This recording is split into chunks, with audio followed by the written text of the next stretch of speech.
बिस्मिल्लाहिर्रहमानिर्रहीम। अस्सलाम वालेकुम नाज़रीन। आज 8 अप्रैल बरोज़ जुमेरात हम बात करेंगे 3 अहम इश्यूज़ के हवाले से। आमदन से ज़ायद असासा जात केस जिसमें आज ख्वाजा आसिफ साहब अदालत पेश हुए, इसकी तफसीलात आपके सामने रखूंगी। साथ ही हम देखेंगे कि हमजा शहबाज साहब के भी केस की समाअत हुई, लेकिन इस केस में एक नया मोड़ आया है, इस पर भी नज़र डालेंगे। मरियम औरंगज़ेब साहिबा की बड़ी अदालत के बाहर बेइज्जती हो गई है, पुलिस से उनकी नोकझोंक हुई है और ये क्यों हुआ, ये वाकया क्यों पेश आया, इसकी भी तफसीलात आपके सामने रखूंगी। कल नाज़रीन आपको याद हो कि जहांगीर तरीन साहब अपने बेटे के हमरा बैंकिंग जराइम कोर्ट में पेश हुए, वहाँ उन्होंने मीडिया से गुफ्तगू भी की, अपना दुखड़ा भी रोया कि मैं तो दोस्त हूँ, मुझे दुश्मन बनने पर क्यों मजबूर किया जा रहा है और उन लोगों की निशानदेही की जाए जो मेरे और कप्तान के दरमियान जो है वो आ रहे हैं, जो मेरे और इमरान खान की दोस्ती के दरमियान आ रहे हैं। तो इस हवाले से उन्होंने गुफ्तगू की जिसकी तफसीलात मैंने कल ही अपने व्लॉग में आपके सामने रखी थी। लेकिन कल एक अहम जो है वो सीन हुआ इस मौके पर, और वो ये था कि कल इनके हमरा के कुछ गार्ड्स भी थे, उन्हीं में से एक गार्ड के पास नाजायज़ असलहा था जो वो अपने साथ अदालत ले जाना चाहता था। पुलिस ने इस गार्ड को जो है वो असले समेत गेट पर रोक लिया, और आपको मालूम है कि अक्सर अदालतों में जो है वो असलहा ले जाने की कोशिश की जाती है अपनी सेफ्टी के लिए, या दूसरा जो ग्रुप है उसको डराने के लिए किसी न किसी तरह से जो है वो असलहा ले जाने की कोशिश की जाती है। अक्सर अदालत में जो है वो असलहा चल भी जाता है। खैर कल जो है पुलिस ने जब इस गार्ड को रोका, क्योंकि जहांगीर तरीन साहब अपने बेटे के हमरा अदालत जा चुके थे, आज इस गार्ड के खिलाफ मुकदमा दर्ज कर लिया गया है नाजायज़ असलहा साथ रखने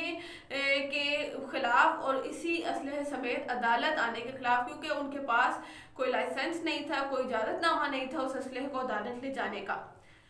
ख्वाजा आसिफ साहब के केस को देख रहे थे जज जवादुल हसन साहब, और आखिरी समाअत में जो है वो उन्होंने बड़े सख्त रिमार्क्स दिए थे, बड़ा सख्त किस्म का बयान दिया था, जिसका नतीजा तो उनको भुगतना पड़ा। लेकिन वो बयान क्या था कि ख्वाजा आसिफ साहब पेश नहीं हुए थे अदालत अपनी आखिरी समाअत पर, तो जज साहब ने ये रिमार्क्स दिए कि जेल हुकाम, जेल का अमला और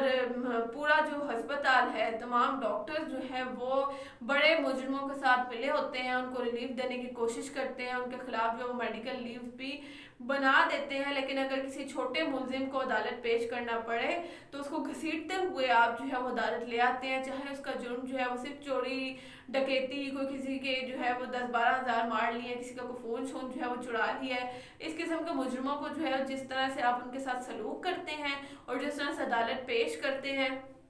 इस हवाले से जज साहब ने रिमार्क्स दिए।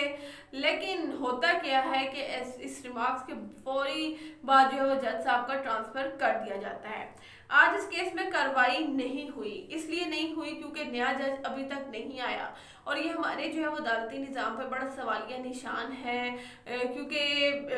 अहम केसेस के जो जजेस हैं उनके ट्रांसफ़र कर दिए जाते हैं और जो मामूली केसेस हैं वहाँ उनको भेज दिया जाता है। जो करप्शन के खिलाफ केसेस हैं, जो मनी लॉन्ड्रिंग के केस हैं, आमदन से ज़ायद असासा जात केस हैं, मॉडल टाउन केस है, ये सारे वो केसेस हैं जो कि बड़े आम हैं और इनके लिए जजेस की ज़रूरत ही नहीं है, इसलिए उसका जो है वो ट्रांसफ़र कर दिया जाता है। ड्यूटी जज साहब ने आज ख्वाजा आसिफ साहब की हाजिरी लगाई और नैब से पूछा कि क्या वो रेफरेंस लेकर आए हैं, जिस पर नैब ने रिमार्क्स दिए कि रेफरेंस जो है वो तो अपने आखिरी मरहले में दाखिल है, जिस पर जज साहब कहते हैं कि आपका आखिरी मरहला जो है वो ख़त्म होने का नाम ही नहीं ले रहा, जल्द अज जल्द रेफरेंस फाइल करें, अपना आखिरी मरहला जो है वो तय करें। रमज़ान शुगर मिल्स में मुलजिमान हैं शहबाज शरीफ साहब और हमजा शहबाज साहब। आज इस केस की भी समाअत हुई। शहबाज शरीफ साहब पेश नहीं हुए, शहबाज शरीफ साहब जो है वो अदालत पेश हो गए, मगर हमजा शहबाज साहब जो है वो अदालत पेश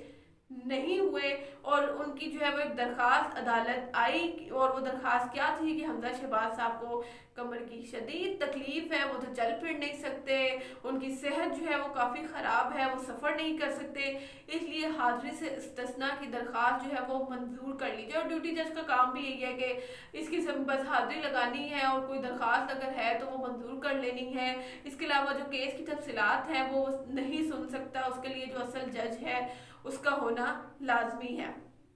لیکن آپ کو یہ بتاتی چلوں کہ یہ وہی حمزہ شہباز صاحب ہیں جو کہ اپنی بہن مریم نواز اور نواز شریف کے حکم کے بغیر ڈسکا گئے ہیں، ان کو غصہ بھی دلایا ہے، وہاں سیاسی کیمپینز بھی کرے، الیکشن کی کیمپین کر رہے ہیں، اہم افراد سے مل رہے ہیں، لیکن عدالت پیش نہیں ہو سکتے کیونکہ سفر نہیں کر سکتے۔ ڈیوٹی جج نے کارروائی نہیں کی کوئی، اور حاضری لگا کر جو ہے وہ فارمیلٹی پوری کر دی اور ملزمان کو وہاں سے جانے کا کہہ دیا۔ لیکن ملزمان صاحب نے وہاں پر بڑی ایک دلچسپ قسم کی حرکت کی، اور وہ کیا تھی، خیر رانا ثناء اللہ، خواجہ سعد رفیق اور خواجہ آصف صاحب اس موقع پر وہاں موجود تھے۔ جج صاحب نے جب ان کو جانے کا کہا تو انہوں نے جج صاحب کے تو حکم کی تعمیل انہوں نے کرنی نہیں ہوتی ہے، انہوں نے اس کو اگنور کیا اور پھر وہ وہاں بیٹھ جاتے ہیں اور اپنی بیٹھک لگا لیتے ہیں۔ یہ میٹنگ جو ہے وہ تقریباً 3 گھنٹے تک جاری رہتی ہے۔ اس میٹنگ میں اہم امور پر بات ہوئی ہے، پی ڈی ایم پر بات ہوئی ہے، اور مریم نواز کے حوالے سے بات ہوئی ہے، آنے والے دنوں کے حوالے سے بات ہوئی ہے، اور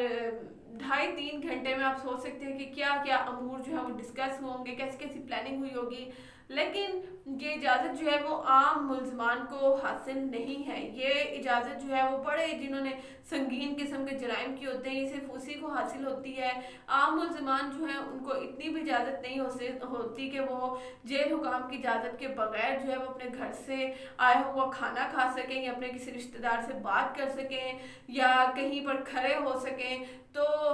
یہ اس قسم کی جو سنگین قسم کی اجازتیں ہیں، یہ بڑے مجرموں کو یا بڑے ملزمان کو ہی حاصل ہوتی ہیں۔ مریم اورنگزیب کی بات کی جائے تو آج عدالت آتے ہوئے جب ان کو پولیس نے گیٹ پر روکا تو پولیس کی جانب سے تو بڑی گستاخی ہو گئی۔ مریم اورنگزیب نے عادت کے مطابق جو ہے وہ چلانا شروع کر دیا، اونچی آواز میں بات کرنا شروع کر دی، پولیس والوں پر روب جھاڑنا شروع کر دیا، کیونکہ ان کو لگتا ہے کہ یہ عدالت نہیں آ رہی ہے، کسی پکنک پوائنٹ پر آ رہی ہے جہاں ان کو جانے کی اجازت ہے اور یہ کہیں پر کچھ بھی کر سکتی ہیں۔ خیر پولیس نے جو ہے وہ ان کو روکنے کے لیے ان کو دھکا دیا اور کہا کہ آپ پیچھے ہٹ جائیں، جب آپ کو منع کی ہے کہ آپ لوگ عدالت نہیں آ سکتے، یا مچھلی منڈی نہ لگائیں یا بازار نہ لگائیں، آپ واپس چلی جائیں۔ تو مریم اورنگزیب کی شان میں بڑی گستاخی ہو گئی، انہوں نے بڑا سخت رد عمل دیا، چیخنا چلانا شروع کر دیا، پولیس والوں کی بڑی بےزتی کر دی، اچھی خاصی نوک جھوک ہو گئی پولیس میں اور مریم اورنگزیب میں۔ لیڈی کانسٹیبلز جو ہیں وہ ان کو بلانا پڑ جاتا ہے اس موقع پر، اور وہ تو آپ کو پتہ ہے جتنی جان والی ہوتی ہیں وہ مریم اورنگزیب کو پکڑ کر جو ہے وہ پیچھے کرتی ہیں۔ لیکن یہ سارا تماشا جب ایس پی صاحب نے دیکھا، معاملہ سنبھالنے کے لیے جو ہے وہ خود وہاں پہنچ گئے، اور پھر ساری